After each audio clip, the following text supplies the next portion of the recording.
এবং তার আগমন আমাদেরকে অনেকটা চালিত করেছে।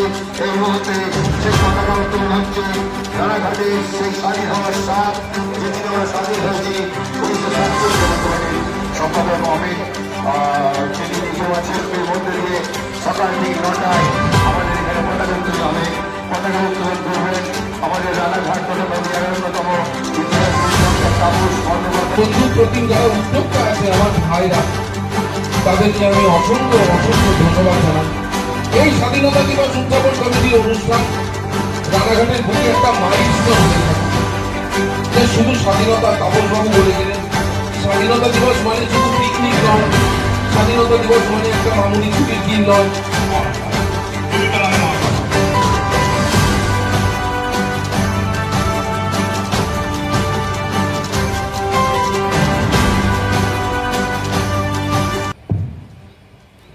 সালের 15ই আগস্ট ভারতবর্ষ স্বাধীন হয়, কিন্তু নদিয়া জেলা সেই স্বাধীনতার স্বাদ ভোগ করেনি।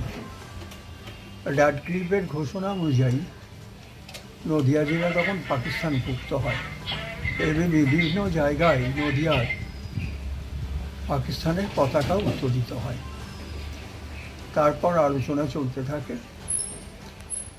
নদিয়ার প্রাক্তন এমপি ইলা পাল চৌধুরী, প্রাক্তন কেন্দ্রীয় মন্ত্রী ডক্টর শ্যামাপ্রসাদ মুখোপাধ্যায় এবং নদিয়ার মহারাজা সৌরিশ রায় মহাশয় মাউন্টব্যাটেনের সঙ্গে আলোচনা করতে থাকেন।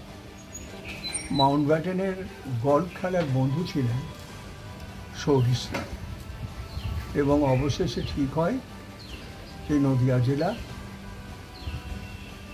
ভারতভুক্তি হবে। আমরা 18ই আগস্ট সকালবেলা রানাঘাটের তখনকার বিখ্যাত ব্যবহারজীবী মোহিত মুখোপাধ্যায় একটি মাইকে করে বলে বেড়ান যে আজ থেকে নদিয়া জেলা, রানাঘাট এবং বনগাঁ মহকুমা ভারতভুক্তি হল।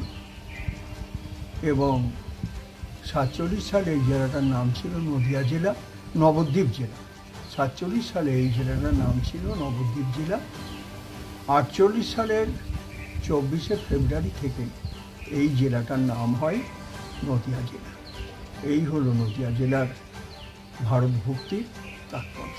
তার মানে নদিয়া জেলা দুবার স্বাধীনতা দিবসে পতাকা উত্তোলন করা হয় এবং রানাঘাট স্বাধীনতা কমিটি ডক্টর